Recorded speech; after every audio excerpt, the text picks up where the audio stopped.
कुरुक्षेत्र की भूमि पर संघर्ष का उद्घोष हो चुका था। धूल और धूप के मध्य दो विशाल सेनाएं आमने सामने खड़ी थीं।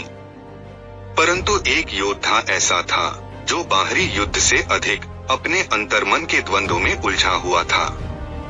अर्जुन अपने रथ से खड़े होकर विपक्ष की सेना को देखता है और भावुक स्वर में कहता है, हे कृष्ण, जब कुल की मर्यादा टूटती है तो धर्म भी कमजोर हो जाता है, और जब धर्म दुर्बल होता है तो अनुशासन और मूल्य समाप्त हो जाते हैं।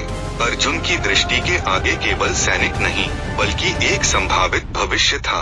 वह देख रहा था शोकाकुल गृहस्थी, विलुप्त होती परंपराएं, असहाय बालक और पीड़ा से भरी नारियां। जब समाज की मर्यादा टूटती है तब अगली पीढ़ियां दिशा भूल जाती हैं। वे न धर्म को समझती हैं, न संस्कृति को।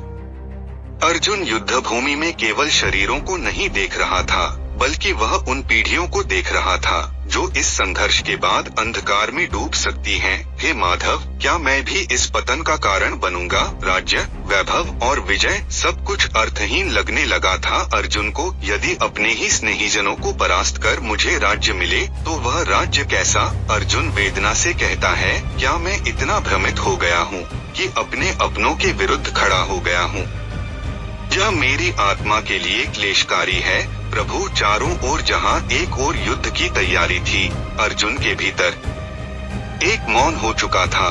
यदि मैं शस्त्र रख दूं और विपक्षी पक्ष मुझे परास्त कर दे तो भी वह मुझे स्वीकार्य होगा, क्योंकि आत्मिक शांति किसी भी संघर्ष से बड़ी है। अर्जुन धीरे से अपने रथ पर बैठ गया। उसका गांडीव नीचे गिर चुका था। मन पीड़ा और करुणा से भर उठा था।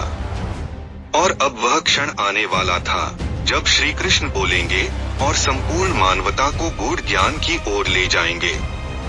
वह वाणी जो केवल अर्जुन के लिए नहीं थी बल्कि समस्त मानव जाति के लिए थी। भगवत गीता की अमर शिक्षाएं जो आज भी हमें धर्म, कर्तव्य और आत्मबोध का मार्ग दिखाती हैं।